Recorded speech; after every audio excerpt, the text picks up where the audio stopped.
નમસ્કાર વિદ્યાર્થી મિત્રો, હું છું પીએમ સર. શ્રી ગણેશ ક્લાસીસમાં દરેક વિદ્યાર્થીનું સ્વાગત છે. વિદ્યાર્થી મિત્રો, અત્યારે જે તમારા એક્ઝામ શરૂ છે, બીકોમ સેમેસ્ટર 2 એનઈપી 2022.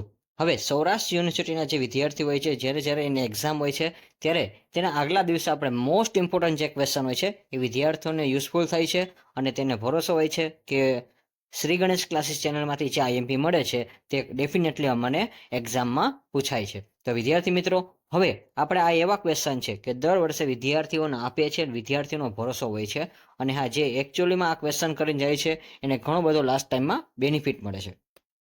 તો વિદ્યાર્થી મિત્રો, હવે આપણે આગળ વાત કરીશું. તમારો જે સબ્જેક્ટ છે ડિજિટલ એમ્પાવરમેન્ટ. હવે આ જે સબ્જેક્ટ છે એ ખૂબ જ ઇમ્પોર્ટન્ટ સબ્જેક્ટ છે અને હા, એટલો બધો હાર્ડ પણ સબ્જેક્ટ નથી. તો ખાસ યાદ રાખજો, જે ક્વેશ્ચન તમને નોટ ડાઉન કરવાના કહું છું એ ક્વેશ્ચન ખાસ એકવાર તમે નોટ ડાઉન કરી લેજો. અને હા, આ વિડીયોને તમે અંત સુધી જોજો. અને વિદ્યાર્થી મિત્રો, આ વિડીયોને મેક્સિમમ તમે શેર કરજો, સાથે સાથે લાઇક પણ કરજો અને આ કોમેન્ટ પણ કરવાનું ભૂલતા નહીં કે તમારે કયા કયા પેપરમાંથી કેટલા ક્વેશ્ચન આવે છે. તો હવે આપણે ક્વેશ્ચન નંબર 1 કરી શરૂઆત કરી. Explain the vision of digital ઇન્ડિયાના વિઝનને સમજાવો. ત્યાર પછી વિદ્યાર્થી મિત્રો, એના પછીનો જે સેકન્ડ ક્વેશ્ચન છે, question number 2, define the terms and digital empowerment and also explain the collaboratives digital platform. Digital સશક્તિકરણ શબ્દને વ્યાખ્યાયિત કરો અને સહયોગી ડિજિટલ પ્લેટફોર્મ પણ સમજાવો. તો વિદ્યાર્થી મિત્રો, ક્વેશ્ચન 2 છે એ તમારા માટે ખૂબ ઇમ્પોર્ટન્ટ ક્વેશ્ચન રહેશે અને આ મોસ્ટ ઇમ્પોર્ટન્ટ ક્વેશ્ચન છે, તો આને ખાસ પ્રાયોરિટી આપજો અને આ ક્વેશ્ચનને વધારે પડતો એકવાર પ્રિપેરેશન કરી લેજો. ત્યાર પછી જે સેકન્ડ ક્વેશ્ચન જે તમને આપું છું, તો વિદ્યાર્થી મિત્રો, એ બધા ક્વેશ્ચન તમારે એકવાર અટેન્ડ કરવાના, પરંતુ હું જે ક્વેશ્ચન કહું છું એ વારે વારે તમે એક્ઝામમાં રીડ કરજો. હવે question number 3, explain the publicity portals of governments of India. ભારત સરકારના પ્રચાર પોર્ટલ સમજાવો. ત્યાર પછી question 4, explain the tools and એટલે સ્લેશ કરેલો છે પ્લેટફોર્મ ફોર ઓનલાઈન લર્નિંગ.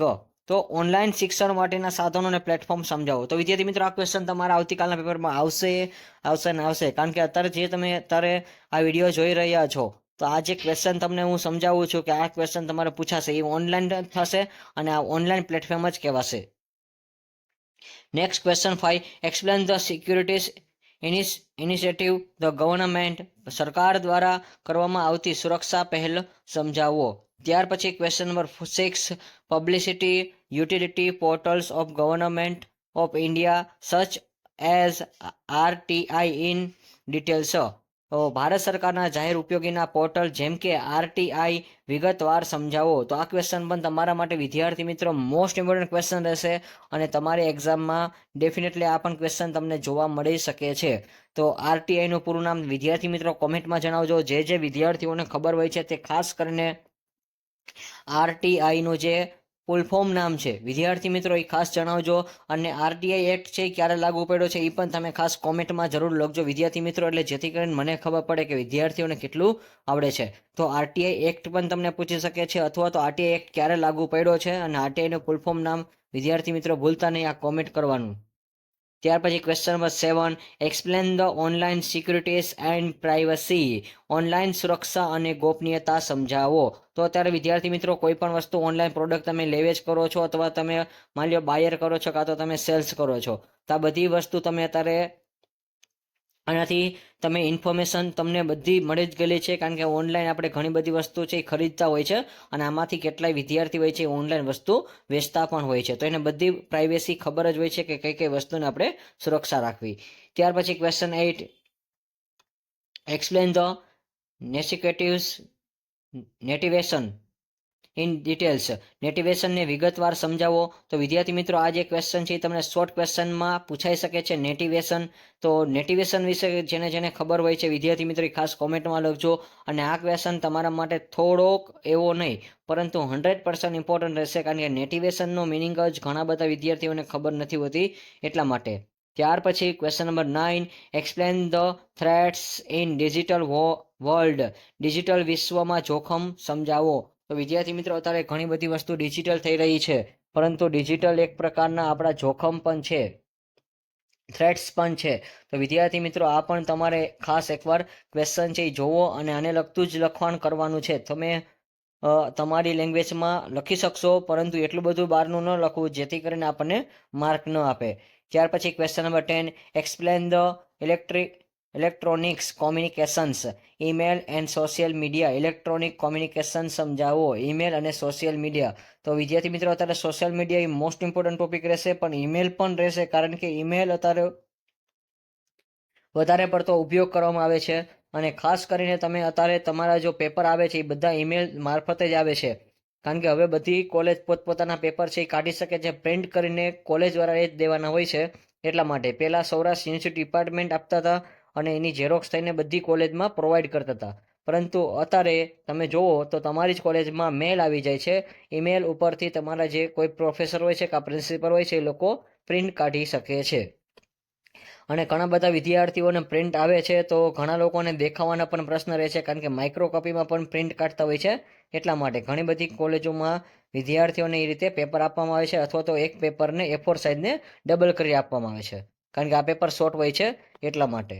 અને હા, ત્યાર પછી question 11, explain the digital empowerment needs and challenge. Digital સશક્તિકરણ જરૂરિયાતો અને પડકારો સમજાવો. તો વિદ્યાર્થી મિત્રો, ક્વેશ્ચન નંબર 11 છે એ તમારા માટે વેરી વેરી મોસ્ટ ઇમ્પોર્ટન્ટ રહેશે અને ડેફિનેટલી આવતીકાલના પેપરમાં તમને જોવા મળશે. તો આ ક્વેશ્ચનને ખાસ પ્રાયોરિટી આપજો અને આ ક્વેશ્ચન તમારા માટે ખૂબ જ ઇમ્પોર્ટન્ટ ક્વેશ્ચન બની શકે છે. તો વિદ્યાર્થી મિત્રો, હવે આપણે અહીંયા વાત કરી તો 11 ક્વેશ્ચન મેં તમને આપેલા છે અને 11 ક્વેશ્ચન એવા છે કે જે તમારી એક્ઝામમાં ડેફિનેટલી પૂછાઈ શકે છે. તો ખાસ મેં તમને જે નંબર આપેલા છે એ ક્વેશ્ચનને એકવાર તમે નોટ ડાઉન કરેલા હશે તો તમને વધારે આઈડિયા હશે. અને હા, આ અમે અમારા એક્સપિરિયન્સ બેઝ ઉપર કહી છીએ, એટલે ખાસ આવા ક્વેશ્ચન વધારે પ્રાયોરિટી આપવા. અને હા, બીજા વિદ્યાર્થી મિત્રો કે જે ક્વેશ્ચન મેં નથી કીધા, પરંતુ 11 ક્વેશ્ચન એકવાર અચૂકપણે જોઈ લેવા. બાકીના ક્વેશ્ચન પણ તમારે એવું સ્કીપ ન કરવું, એટલે જેથી કરીને બધા ક્વેશ્ચન છે એ તમને એક્સપ્લેન થઈ જાય. પરંતુ મેં તમને જે કીધા છે એ વધારે પડતા રીડ કરજો, લાસ્ટ ટાઈમમાં પણ એ જ કરજો, એટલે એ શક્યતા વધારે રહેશે. અને જો વિદ્યાર્થી મિત્રો આવા જ તમારે વિડીયો જોવા હોય તો અમારી ચેનલને ખાસ તમે એકવાર સબસ્ક્રાઇબ કરી દેજો. અને જે વિદ્યાર્થીને ખબર ન હોય કે સૌરાષ્ટ્ર યુનિવર્સિટી નંબર 1 ચેનલ છે, આપણે જ્યારે વિદ્યાર્થીઓની એક્ઝામ હોય છે ત્યારે આપણે IMP ક્વેશ્ચન છે એ આપીએ છીએ. તો જે વિદ્યાર્થીઓ નવા હોય છે તે ખાસ આપણી સાથે જોડાઈ જજો, કારણ કે અહીંયા 2400થી વધારે વિદ્યાર્થીઓ મિત્રો આપણી સાથે જોડાયેલા છે. તો અચૂકપણે આ વિડીયો તમને ખાસ ગમ્યો હશે, અને જો ગમ્યો હોય તો લાઇક કરજો, અને કેટલા ક્વેશ્ચન તમારી એક્ઝામમાં પૂછાય છે એ પણ તમે ખાસ કોમેન્ટ કરવાનું ભૂલતા નહીં. Like this video, share this video, follow with SGC.